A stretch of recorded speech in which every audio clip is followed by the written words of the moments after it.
नमस्तस्यै नमस्तस्यै नमस्तस्यै नमो नमः। आदरणीय हमारे अग्रज भाई पीके सिंह साहब, माननीय ऋतुनयन अखिलेश सिंह जी, गुप्ता सर, प्रिय विद्यार्थियों, जो आपकी कार्यशाला 17 तारीख से चल रही है उसका main topic role of geoinformatics in soft skill enhancement and self employment जो रखा गया, तो इसमें रोल ऑफ जियो इन्फॉर्मेटिक्स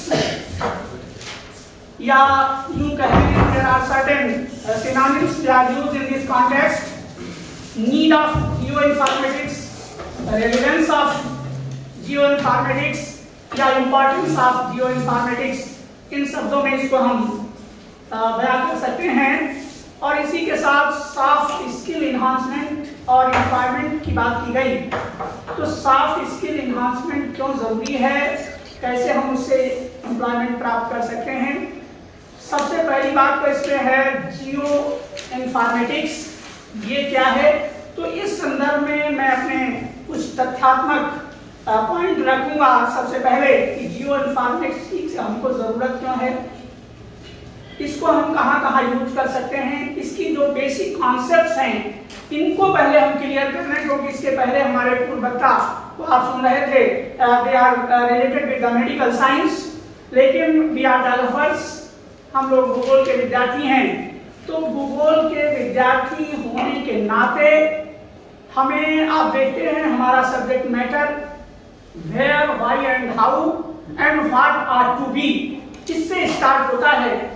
तो ये जो विज्ञान आप देख रहे हैं जिसको आप इंफॉर्मेटिक्स कहते हैं, this is an umbrella concept. ये क्या है, एक छतरी संकल्पना है जिसके नीचे बहुत सारी टेक्निक्स जुड़ी हुई हैं। तो इनका हम कैसे अध्ययन करें, कौन कौन से ऐसे पॉइंट्स हैं जिनको हम विशेष ध्यान में रखें, इसके संदर्भ में वार्ता करने के लिए, क्योंकि आज जो सारे वैज्ञानिक विषय, चाहे हम प्योर साइंस की बात कर रहे हों जिनमें फिजिक्स, केमिस्ट्री, ज़ुलॉजी, बॉटनी, जियोलॉजी, और चाहे हम ह्यूमैनिटीज और सोशल साइंस की बात कर रहे हों, इन सभी विज्ञानों का जो मूल आजकल एटीट्यूड हो गया है जिसको आप उपागम कहते हैं, जिसमें आप भूगोल में कई उपागमों को पढ़ चुके होंगे। उन उपागमों में एक वर्तमान उपागम जिसकी आवश्यकता समाज को महसूस हो रही है और उस पर विशेष ध्यान दिया जा रहा है, that is human welfare approach. वो क्या है, कल्याणपरक उपागम है कि कैसे हम किसी भी विज्ञान को पढ़कर उसके थ्योरेटिकल और प्रैक्टिकल नॉलेज को समाज के लिए उपयोगी बना सकें, इस पर विशेष ध्यान दिया जा रहा है। तो भूगोल के विद्यार्थी भी इसमें अछूते नहीं हैं, क्योंकि उनको भी इसकी जरूरत है। अगर आप इस पर ध्यान नहीं देंगे तो आपका भी विज्ञान पिछड़ जाएगा। इसलिए भूगोल को इस लेवल में लाने के लिए हमको भी इन सारी तकनीकों का प्रयोग करना है जिनको आप जियो इन्फॉर्मेटिक्स के नाम से जानते हैं। ये बात भी इसके भूमिका के तौर पर कह लें। और इस व्हाट इज जियो इन्फॉर्मेटिक्स पहले हमारा प्रश्न होता है, तो इसको क्लियर करें क्या चीज है जियो इन्फॉर्मेटिक्स। तो इसमें आप देखते हैं देयर आर टू वर्ड्स, इसमें क्या है, दो शब्द हैं, एक है हमारा जियो और दूसरा है इन्फॉर्मेटिक्स। जियो का मतलब है, आप समझ रहे होंगे विद्यार्थी हैं भूगोल के, that is related with the earth. Jio means related with the earth, और इन्फॉर्मेटिक्स क्या है उसको देखें, that is a science of processing of data for storage and retrieval. कि हम ऐसा विज्ञान या ऐसी तकनीकी जिसके माध्यम से हम डाटा की प्रोसेसिंग करते हैं, उसको एकत्र करते हैं, और अगर हमको जरूरत होती है तो उसकी पुनर्प्राप्ति भी करते हैं। तो दैट इज इन्फॉर्मेटिक्स। तो these are the 2 points, geo plus, तो 2 वर्ड्स का अलग अलग अर्थ। पृथ्वी से संबंधित वो विज्ञान जिसमें हम या यूं कहें धरातल की सूचनाओं से संचालित होने वाला वो विज्ञान या वो विषय जिनके एकीकरण को हम भूसूचक या जियो इन्फॉर्मेटिक्स कहते हैं। क्लियर? इसको फिर से आप देख लें, हमारे विद्यार्थी चाहें तो इसकी डेफिनेशन भी लिख लें। Geoinformatics is the integration of different disciplines dealing with spatial information. Note करें, geoinformatics is the integration of different disciplines. Different disciplines का मतलब हो गया विभिन्न विषयों से संबंधित है वो, और स्पेशल इंफॉर्मेशन देता है। और हम इसको अगर परिष्कृत रूप में चाहें तो हम ये कह सकते हैं कि ये विज्ञान, जिसको हम भूसूचक कहते हैं या जियो इन्फॉर्मेटिक्स कहते हैं, ये एक कला, विज्ञान और तकनीकी है। क्या है? This is an art, science and technology. और किसके साथ ये डील होती है? उसको भी जिसका संबंध भूसूचनाओं से प्राप्त संग्रह, कलेक्शन जिसको आप कहते हैं, प्रक्रिया, निर्माण, प्रस्तुतिकरण तथा प्रचार प्रसार, इससे संबंधित विज्ञान है। इंग्लिश के विद्यार्थी इसको लिख लें, द आर्ट, साइंस और technology dealing with the acquisition, storage, processing, production, presentation and dissemination of geo information। इसका मतलब हो गया ये है एक ऐसी कला, आर्ट, साइंस और technology dealing with the acquisition data की प्राप्ति, स्टोरेज संग्रहण, प्रोसेसिंग प्रक्रिया, प्रोडक्शन निर्माण, प्रेजेंटेशन प्रस्तुतिकरण एंड डिसेमिनेशन प्रचार प्रसार। तो ये विज्ञान क्या हो गया?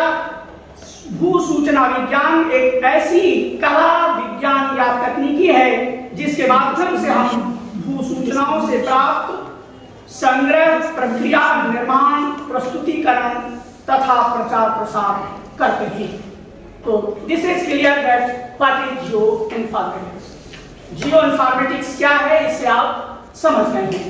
अब मैंने अभी एक बात आपसे कही थी, this is an umbrella concept. Umbrella concept का मतलब है कि एक छतरी के नीचे कई चीजें शामिल हैं। जियो इन्फॉर्मेटिक्स अकेली कोई विज्ञान नहीं है, इसमें कई ब्रांचेस शामिल हैं जिनको हम शामिल करते हुए इसको जियो इन्फॉर्मेटिक्स। वो क्या है उनको मैं आपको बताऊंगा। इसके पहले इस जियो इन्फॉर्मेटिक्स के पैरेलल एक वर्ड आपने सुना होगा जिसका नाम है जियोमेटिक्स। इस जियो इन्फॉर्मेटिक्स के लिए एक वर्ड यूज होता है जिसका नाम है जियोमेटिक्स। और ये जियोमेटिक्स शब्द सबसे पहले कनाडा में इसका प्रयोग किया गया, लेकिन कनाडा में प्रयुक्त होने के बावजूद भी इसका प्रसार फ्रेंच के देशों में हुआ, लेकिन इस शब्द को बहुत उपयुक्त नहीं माना गया और संयुक्त राज्य अमेरिका के विद्वानों ने इसको बहुत उपयुक्त न मानते हुए इसके स्थान पर जियो इन्फॉर्मेटिक्स साइंस शब्द का उपयोग उपयुक्त माना। उन्होंने कहा कि इस विज्ञान का नाम जियो इन्फॉर्मेटिक्स साइंस होना चाहिए, अर्थात भूसूचनात्मक विज्ञान होना चाहिए, क्योंकि हम जितने भी चीजें इसमें प्राप्त करते हैं they are related with the geo, वो जियो स्पेशल साइंस से रिलेटेड होती हैं। इसलिए उन्होंने कहा इस विज्ञान का नाम क्या होना चाहिए? भूसूचनात्मक विज्ञान, जियो इन्फॉर्मेटिक्स साइंस होना चाहिए। अब प्रश्न उठता है कि अभी इसमें किन किन चीजों को हम इंक्लूड करते हैं, what are the different branches या सब ब्रांचेस कह रहे हैं जिनको मिलाकर हम जियो इन्फॉर्मेटिक्स बनाते हैं। उसमें रिमोट सेंसिंग नोट करते जाएं। Branches of geo informatics include remote sensing, global positioning system (GPS), geographical information system (GIS), cartography, global navigation satellite system,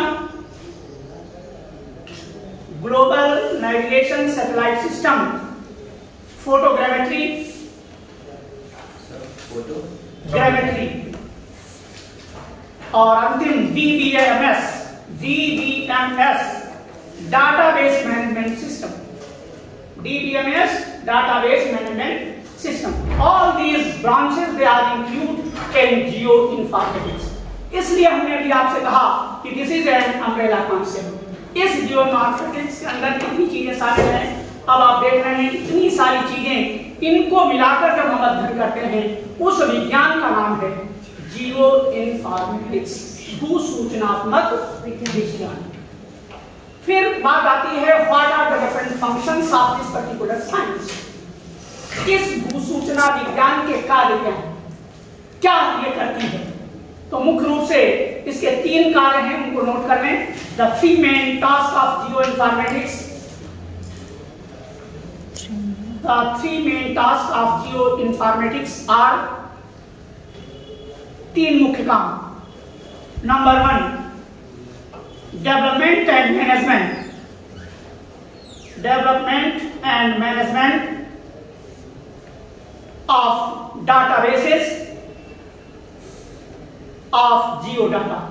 जो हमको इस स्पेशल डाटा उपलब्ध होता है उसको हम डेवलप कैसे करें, उसका प्रबंधन कैसे करें, नंबर 1 पहला काम। दूसरा, number 2, analysis and modelling of data, उस डाटा को मॉडल करना और उसकी एनालिसिस माने विश्लेषण करना, analysis and modelling of the data. और तीसरा, that is development and integration of computer tools and software for the first 2 tasks।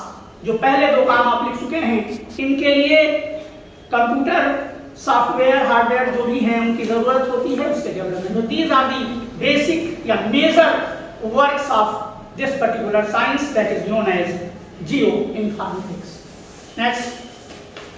Next one, application. What is the application of this particular science? Why we study, why we need geoinformatics? इस भूसूचनात्मक विज्ञान की आवश्यकता हमको क्यों होती है, need क्यों है, जिसको डाटा में लिख दिया है what is the role of geoinformatics. उस रोल के संदर्भ में क्या चीजें, किन किन चीजों के लिए हम उसको यूज करते हैं, what is the application of this particular science known as भूसूचनात्मक विज्ञान। उसमें number 1, geoinformatics can help tackle down the problems and task of the following.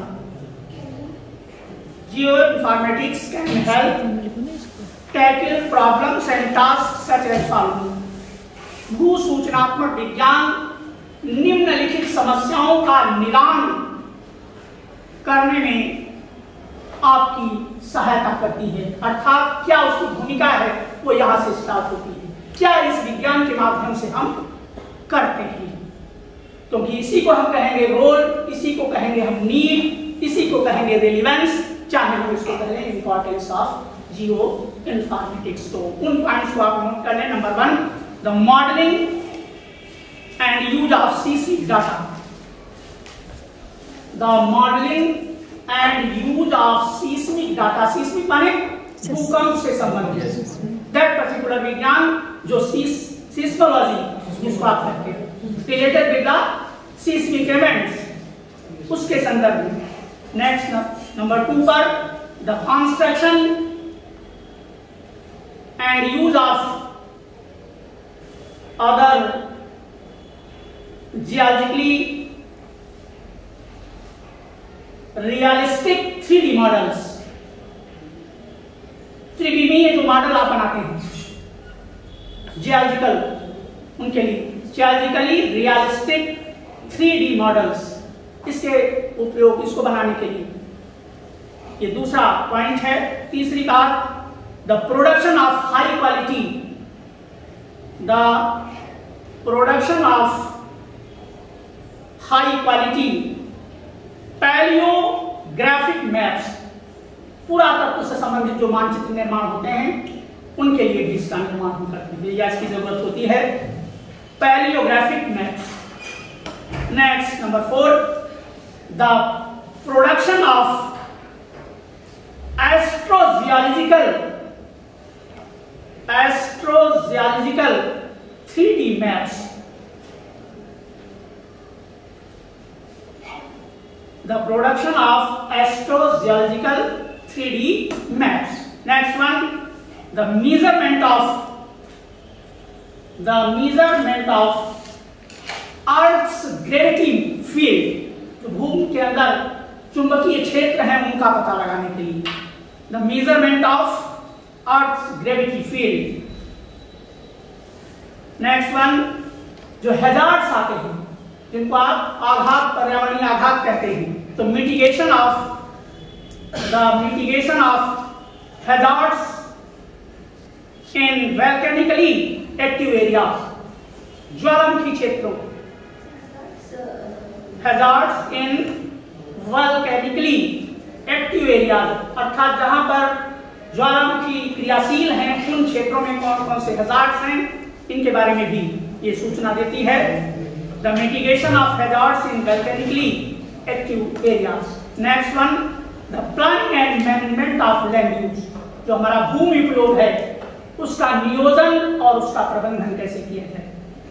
The planning and management of land use, भूमि उपयोग से संबंधित नियोजन और उसका प्रबंधन. अगला पॉइंट, द रिकंस्ट्रक्शन ऑफ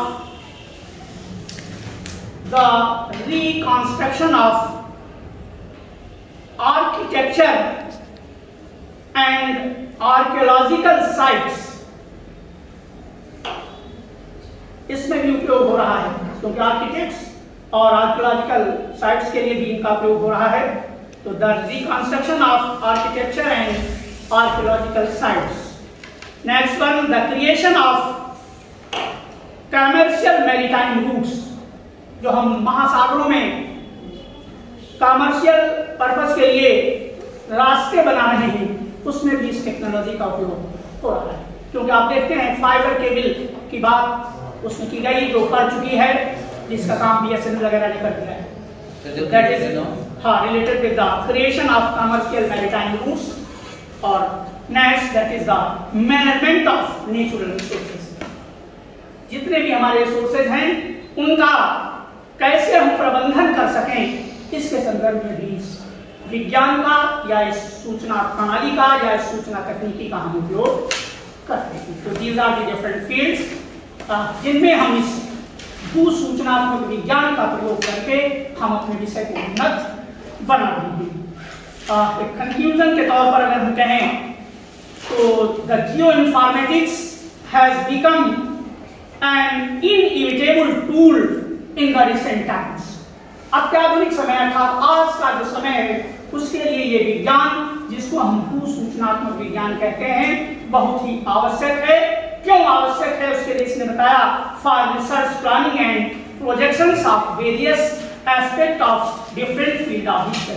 जो अध्ययन के विभिन्न क्षेत्र हैं उनमें कैसे हम नियोजन कर सकें, भविष्य की कैसी प्लानिंग कर सकें, कैसे उसका मैनेजमेंट होगा, इसके संदर्भ में विचार करने के संदर्भ में. तो this is the main role of geoinformatics for the students.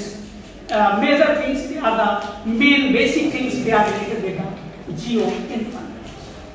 Next one, the दूसरा जो पार्ट है इसको मैं बहुत शॉर्ट में आपका कम समय बहुत नहीं लूंगा. जो सॉफ्ट स्किल की बात की गई तो बेसिक समझा देना चाहता हूँ कि सॉफ्ट स्किल के इम्पोर्टेंस या उसके इन्हांसमेंट पर विकास, जिसकी बात आपके प्रधानमंत्री भी कर रहे हैं, कौशल विकास और रोजगार. ठीक है, तो इन्हांसमेंट ऑफ स्किल वो क्यों जरूरी है, स्किल होता क्या है, इसके संदर्भ में कुछ बातें जो आपसे शेयर कर दूं जिससे आप ये समझ जाएं कि ये सॉफ्ट स्किल्स हैं क्या, इनकी हमें आवश्यकता है. तो ये जो द वर्ड स्किल जो आप देख रहे हैं दैट इज रेफर्स या that is highlights the practical function. ये स्किल क्या है, ये सब इससे ये अनुभूत होता है ये कार्य कैसा है, प्रयोगात्मक है, अप्लाइड यूज ऑफ नॉलेज है. अर्थात स्किल से हमारा तात्पर्य क्या हो जाता है, प्रैक्टिकल नॉलेज कि जो भी हमने पढ़ा है. क्योंकि आप देखते हैं कि ये विज्ञान को जब आप पढ़ते हैं देयर आर टू एस्पेक्ट्स, एक थ्योरेटिकल एस्पेक्ट होता है, एक अप्लाइड एस्पेक्ट होता है.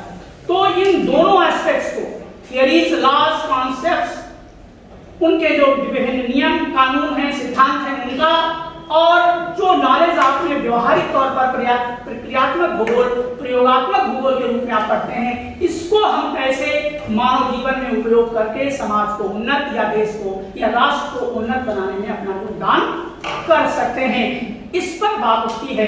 और स्किल माने हुनर या कौशल जिसको आप कहते हैं, कि जितना आप कुशल होंगे, जितने आपके अंदर निपुणता होगी, जितनी कुशलता होगी, जितना आपको हुनर अच्छा आता होगा, उतना ही अच्छा आप परफॉर्म कर पाएंगे। चाहे आप जिस फील्ड में हो, चाहे आप विद्यार्थी हो, चाहे आप अध्यापक हो, चाहे किसी बैंक की नौकरी कर रहे हो, चाहे किसी कंपनी की काम कर रहे हो, अगर आपके अंदर ये स्किल नहीं है तो आप बहुत अच्छा अपना डेवलपमेंट या व्यक्तिगत, जिसको आप पर्सनालिटी डेवलपमेंट कह रहे हैं, वो संपूर्ण व्यक्तित्व का विकास बिना स्किल नहीं हो सकता, क्योंकि ये स्किल्स आज की डेट में बहुत ही महत्वपूर्ण स्किल्स हो गई हैं।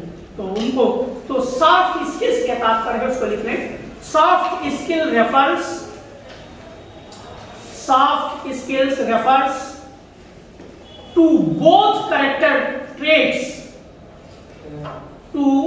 both character traits, trait माने विशेषता, both character traits and interpersonal skills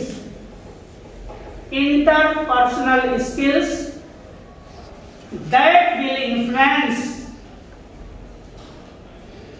how well a person can work or interact एक दूसरे से अंतरक्रिया, interact with others।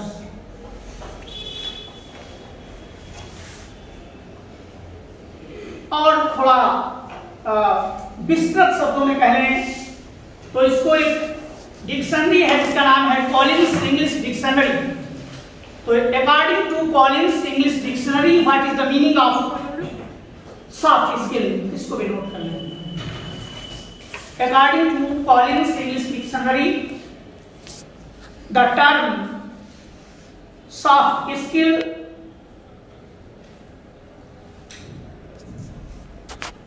या soft skills as inverted comma में लिखेंगे आप, डिजायरेबल क्वालिटीज। डिजायरेबल माने वांछनीय गुण, वांछनीय तत्व हैं या वांछनीय ऐसी क्वालिटीज हैं, for certain forms of employment,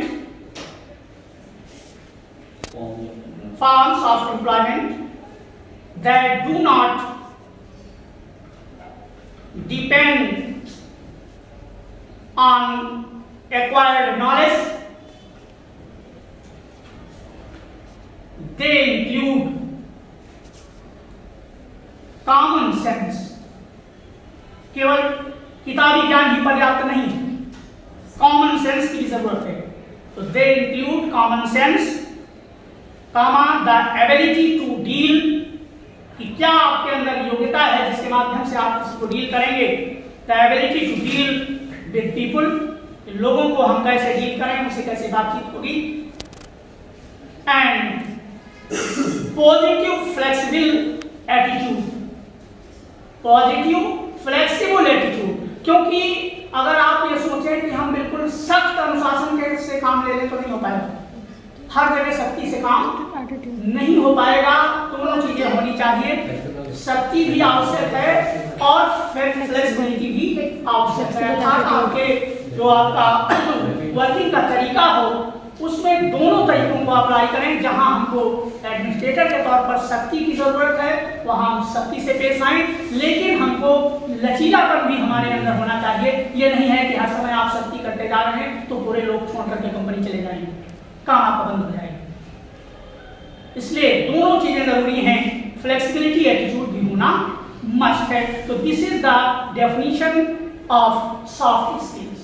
in soft skills के इनहांसमेंट की बात श्री साहब ने इस कार्यशाला में कराई कि इनका हम कैसे इनहांसमेंट करें और क्यों इनकी जरूरत है, क्या जरूरत है सॉफ्ट स्किल के इनहांसमेंट की, उन तथ्यों पर हम आते हैं। तो in the essence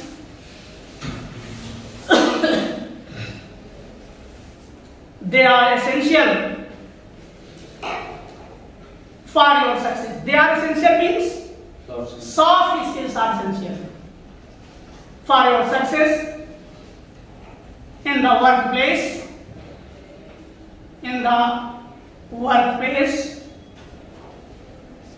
your company success. Workplace माने मान लीजिए मैंने अभी आपको कहा कि आप विद्यार्थी हैं तो आप महाविद्यालय में हैं तो आपका यहाँ कुछ दूसरा व्यवहार होना चाहिए। जब आप कंपनी में हैं तो वहाँ सफलता के लिए कुछ दूसरा आपको डीलिंग चाहिए, क्या व्यवस्थाएं चाहिए उसके तहत। एंड योर पर्सनल लाइफ, और आपका जो व्यक्तिगत जीवन है उसमें कैसे आप डील करेंगे। And your personal life. तो let us have some examples supporting for importance of soft skills. इन सॉफ्ट स्किल्स की इंपॉर्टेंस क्यों है इसके संदर्भ में कुछ उदाहरण आप देखें कि कहाँ आपको इनकी जरूरत है, किन क्षेत्रों में जरूरत है। तो पहला, कैरियर प्रोग्रेशन एंड प्रमोशन। कि जब आपके कैरियर एडवांसमेंट की बात आती है, प्रमोशन की बात आती है, तो वहां भी इन चीजों का होना आवश्यक है। Career progression and promotion. दूसरा, the modern workplace is interpersonal. The modern workplace is interpersonal. तीसरी बात, आजकल जो आप देखते हैं कस्टमर्स की भी मांग है, जो हमारे कस्टमर हैं वो भी मांग करते हैं। तो customers and clients demand soft skills.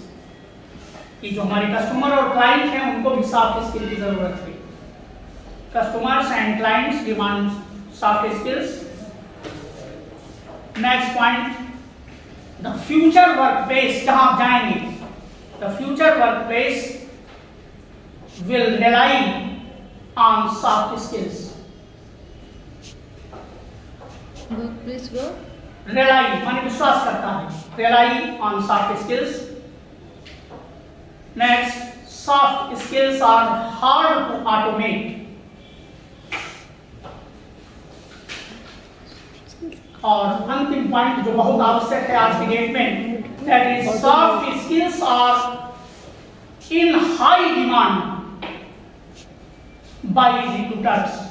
जो आपको नौकरी दे रहे हैं आजकल, वो लोग इसकी बहुत उनको जरूरत है, क्योंकि आप देखते हैं जिनके पास कई तरीके के प्रमाण पत्र, डिप्लोमा, ये सारी चीजें होती हैं, उनको वो ज्यादा प्रेफरेंस देते हैं। तो this is very important point. Soft skills are hard to automate. तो these are the different points. इनके माध्यम से हम समझ सकते हैं what is the importance of soft skills in life. So these are the certain things they are covered in this particular lecture. Last जो बात मैं कहने जा रहा हूँ, now in the 20th century जो चल रही है, the soft skills are major differentiators, a sine qua non for employability and success in life. 21वीं शताब्दी जो हम लोग जिसमें गुजर रहे हैं, इसमें इस सॉफ्ट स्किल की बहुत ही अधिक जरूरत है रोजगार के लिए और जीवन में सफलता प्राप्त करने के लिए। अब एक बात जो आपके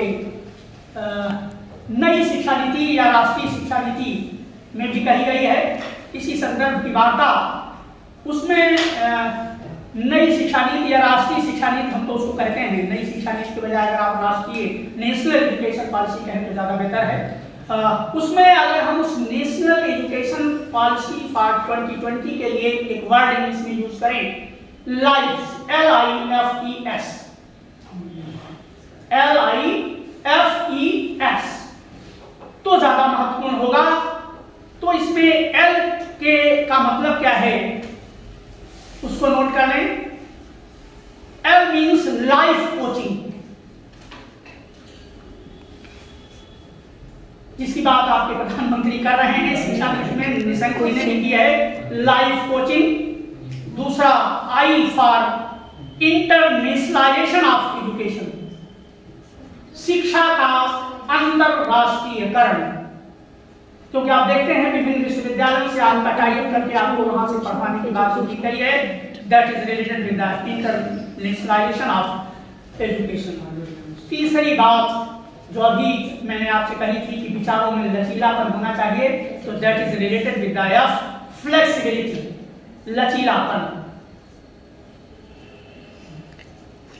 अब आप देखेंगे कि इस शिक्षा जगत से लचीलेपन का मतलब यह है कि जब आपको जिस तरीके की आवश्यकता हो, क्योंकि demand of the time and demand of the society, इस पर किसी भी विज्ञान का चिंतन फलक निश्चित करता है या निर्धारित होता है, क्योंकि जो भी आपका वर्तमान मांगता है वो आप दृष्टिकोण या वो उपागम उस विषय में आप अपनाने का प्रयास करते हैं। क्योंकि आप जो हिस्टोरिकल इवेंट्स या हिस्टोरिकल थिंग्स पढ़ते चले आए हैं भूगोल के बारे में, उसमें कई उपागमों को आप पढ़ते चले आए और उनका सबका खंडन होते होते आज वेलफेयर अप्रोच की बात होने लगी। तो ये this is the changing paradigm of geography.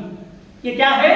किसी भी विषय का बदलता हुआ चिंतन फलक है। वो किसी भूगोल की ही बात मैं नहीं कर रहा हूँ, किसी भी विज्ञान, चाहे वो विशुद्ध विज्ञान हो चाहे हमारे सोशल साइंस हो, सबका एक दृष्टिकोण आज की डेट में है। तो उस पर, और तीसरा number next, E for employability generation. कैसे हम रोजगार को उत्पन्न कर सकें, अर्थात ऐसी शिक्षा पद्धति जिससे रोजगार का सृजन हो सके। एम्प्लॉयबिलिटी जनरेशन, रोजगार का सृजन। और अंतिम चीज that is structural changes in education system. जो हमारी शिक्षा पद्धति है उसमें स्ट्रक्चरल चेंज होना चाहिए, जिसको आप देख रहे हैं चेंज हो रहा है। सीबीएस सिस्टम और ये सारी क्रेडिट सिस्टम जो आपके सामने आ रहा है, that is the part of structural change in education system. तो these are the certain things in the context of this particular workshop. और कुछ एक दो लाइन मैं आपके लिए कहूँगा कि आप अगर इन चीजों को, तो समय के साथ अगर आप नहीं बदले तो आप पिछड़ जाएंगे। इसलिए समय के साथ आपको चलना है और ये नहीं देखना है, क्योंकि कुछ लोग रिसोर्सेज का रोना रोने लगते हैं कि आप हमारे पास संसाधन नहीं है, अर्थात हमारे पास स्मार्ट क्लासरूम नहीं, इंटरनेट नहीं है। ये सारी बात की है। पहले आपकी एक दृढ़ इच्छा शक्ति होनी चाहिए, इसमें बदलाव लाने की जरूरत है। तो उसके लिए मैं दो लाइनें आपके लिए कहूंगा। बदल जाओ वक्त के साथ या फिर वक्त बदलना सीखो। बदल जाओ वक्त के साथ या फिर वक्त बदलना सीखो। मजबूरियों को मत कोसो, हर हाल में चलना सीखो।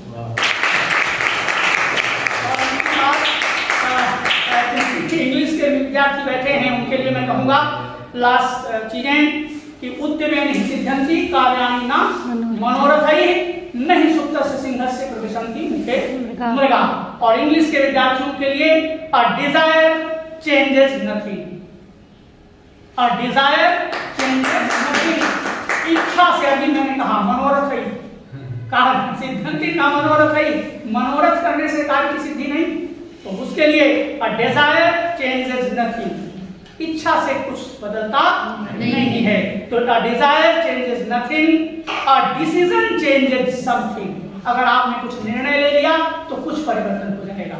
तो a decision changes something but determined action changes everything. निश्चय कर लें, जिसको आप देखते हैं कि जब आपका मांगलिक वर्क होता है उस समय आपसे पंडित जी संकल्प कराते हैं। That is the determination. वो क्या है? डिटरमिन्ड एक्शन है। अगर उस समय आपका संकल्प बेहतर हुआ, मन उज्जवल हुआ, तब आप देखते हैं आप उस मंगल कार्य को जिसको संपन्न करने जा रहे हैं, तो वो मंगल कार्य अच्छी तरीके से संपन्न होता है। अगर आपके मन में कोई छल आ गया तो वो कार्य बहुत अच्छी तरीके से संपन्न नहीं हो पाता है। तो with these words we can finish my lecture. Thank you.